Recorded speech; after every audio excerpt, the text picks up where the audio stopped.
ஆண்டவரும் இரட்சகருமான இயேசு கிறிஸ்துவின்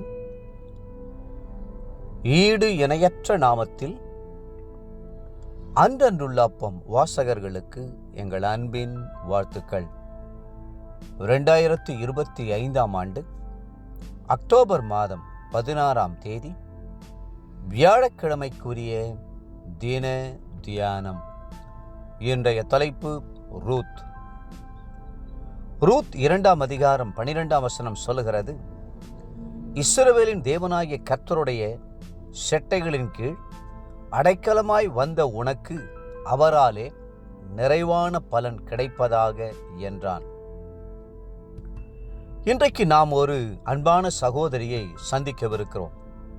அவருடைய பெயர் ரூத் என்பதாகும். ரூத் என்ற வார்த்தைக்கு நட்புக்குரியவள் அல்லது சிநேகிதி என்பது அர்த்தமாகும்.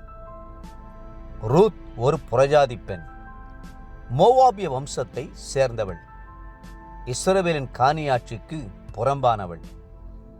லோத்துவுக்கும் அவருடைய மகளுக்கும் பிறந்த சந்ததியானபடியால் கர்த்தர் மோவாபியரை வெறுத்தார். பஞ்ச காலத்தில் அடைக்கலம் தேடி மோவாபிய தேசத்துக்கு சென்ற எலிமெலேக்குக்கும் நகோமிக்கும் பிறந்த 2வது மகனை ரூத் விவாகம் செய்தாள். தன் கணவன், அவன் சகோதரன், தகப்பன் இவர்களின் மரணத்திற்கு பின்பு ரூத் தன் மாமியாரை பின்பற்றி இஸ்ரவேல் தேசத்துக்கு திரும்பினாள். அவளுடைய உள்ளம் இஸ்ரவேலின் தேவன் மேல் நம்பிக்கையாயிருந்தது. ஆபிரகாம் புறப்பட்டது போல தன் தேசத்தையும் தன் ஜனங்களையும் தன்னுடைய சுற்றத்தாரையும் விட்டு கர்த்தரை நம்பி இஸ்ரவேல் தேசத்திற்கு சென்றாள். இதனால் ரூத்தினுடைய வாழ்வு வெறுமையிலிருந்து நிறைவுக்கு மாறியது.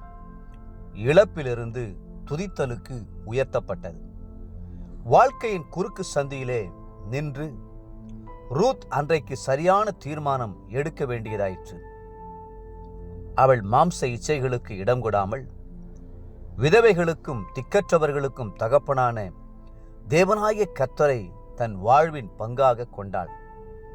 ரூத் 1ஆம் அதிகாரம் 16-17 வசனங்கள். தான் செய்த தீர்மானத்தை ரூத் தன் மாமியாரோடு பகிர்ந்து கொள்ளும்போது, நான் உம்மை பின்பற்றாமல் உம்மை விட்டு திரும்பி போவதை குறித்து என்னோட பேச வேண்டாம். நீர் போகும் இடத்திற்கு நானும் வருவேன். நீர் தங்கும் இடத்தில் நானும் தங்குவேன்.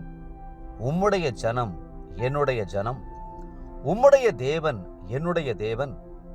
நீர் மரணமடையும் இடத்தில் நானும் மரணமடைந்து அங்கே அடக்கம் பண்ணப்படுவேன். மரணமே அல்லாமல் வேறொன்றும் உம்மை விட்டு என்னை பிரித்தால் கர்த்தர் அதற்கு சரியாகவும் அதற்கு அதிகமாகவும் எனக்கு செய்ய கடவர் என்றாள். ரூத் 1ஆம் அதிகாரம் 16-17 வசனங்கள். இயேசுவை சீஷர்கள் பின்பற்றினதினால் அப்போஸ்தலரானார்கள். ஒருவன் என்னை பின்பற்ற விரும்பினால் தன்னைத்தானே வெறுத்து சிலுவையை எடுத்துக்கொண்டு என்னை பின்பற்ற கடவன் என்று இயேசு சொன்னார். நித்தியத்திலே ஆட்டுக்குட்டியானவரோடு சீயோன் மலையின் மேல் நிற்கிறவர்கள் யார்? ஆட்டுக்குட்டியானவர் எங்கே போனாலும் அவரை பின்பற்றுகிறவர்கள் இவர்களே. இவர்கள் மனுஷரிலிருந்து தேவனுக்கும் ஆட்டுக்குட்டியானவருக்கும் முதற் பலனாக மீட்டுக்கொள்ளப்பட்டவர்கள் என்றும் வேதத்தில் வாசிக்கிறோம். வெளிப்படுத்தின விசேஷம் 14:4. கர்த்தரையும் நகோமியும் பின்பற்றி வந்த ரூத்தின் வாழ்க்கையை கர்த்தர் கட்டி எழுப்பினார். ரூத்துக்கும் போவாசுக்கும் கர்த்தர்தாமே திருமணத்தை ஏற்படுத்தி கொடுத்தார். அவர்களுக்கு ஓபேத் என்ற மகன் பிறந்தான். ஓபேத் ஈசாயை பெற்றான்.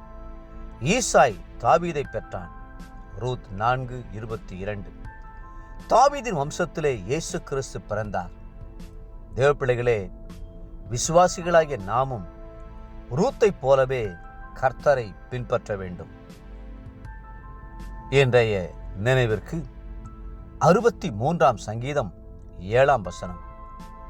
நீர் எனக்கு துணையாய் இருந்ததினால் உமது செட்டைகளின் நிழலிலே களி கூறுகிறேன். இன்றைய வேத வாசிப்பு காலை ஏசாயா 47, 48 மற்றும் 49 அதிகாரங்கள். மாலை 1 தெசலோனிக்கேயர் 4 அதிகாரம். அன்புக்குரிய அன்றென்றுள்ளப்பம் வாசகர்களே, மீண்டும் உங்களை வாழ்த்துகிறோம். ரூத்தை போல கர்த்தரை பின்பற்றுங்கள். கர்த்ததாமே உங்களை ஆசீர்வதித்து மென்மேலும் உயர்த்துவாராக. ஆமேன்.